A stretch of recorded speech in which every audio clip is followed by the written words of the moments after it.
The AAP Sleep Working Group stated that anything less than 8 hours of sleep can cause sleep deprivation, which cause poor academic success. The American Academy of Sleep Medicine, or the AASM, states that when schools start at a later time, it benefits adolescents and teens, who scientists say are wired to stay up late and sleep in. Studies also show that most students are unfocused in class because the brain and body are still in sleep mode before 8:30.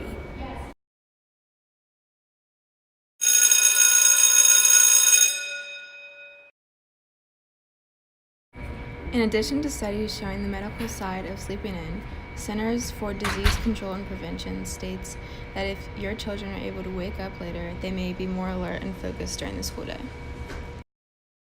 Adding on to that, the CDC also states that in 42 states, 75% to 100% of public schools start before 8:30 a.m., discouraging students from coming to school or participating.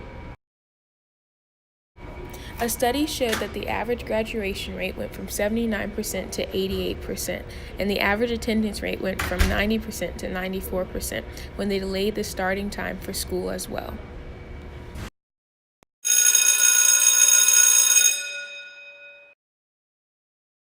A 2014 study by the University of Minnesota said that teen car crashes were significantly reduced when school time switched from 7:35 a.m. to 8:55 a.m. Similarly, teens may be less likely to depend on caffeine to stay awake during the day. Getting home later in the afternoon may reduce the amount of time some teens are home alone and could decrease the likelihood teens will engage in unhealthy activities. Pressure to get good grades, be a strong athlete, and to make friends can be too much for some students. And some end up self-medicating. Sloan Heller joins us from the newsroom with more. Sloan, good morning. Good morning, Curtis. You know, some students, we've all felt it, the pressure, whether it's to get straight A's and get into a top college. Others of us have felt really anxious about making, whether it's the football team or the cheerleading squad. And then there are those who are really under social pressures. They're worried about keeping their friends, making new friends if they're starting a new school. These stresses can get so intense that students develop anxiety or depression.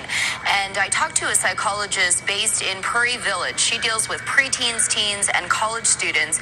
She says there is still a fair amount of binge drinking in high school, but a lot more students are smoking marijuana, not just once, but several times a day. She says before they go to school, on their way to school, during school, when they get home, and before bed.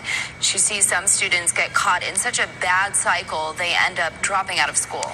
It leads to decreased motivation, poor performance in school, and then they get further and further behind academically, which just increases the anxiety level that they're feeling about school and performance and achievement, which results in self-medicating with more pod.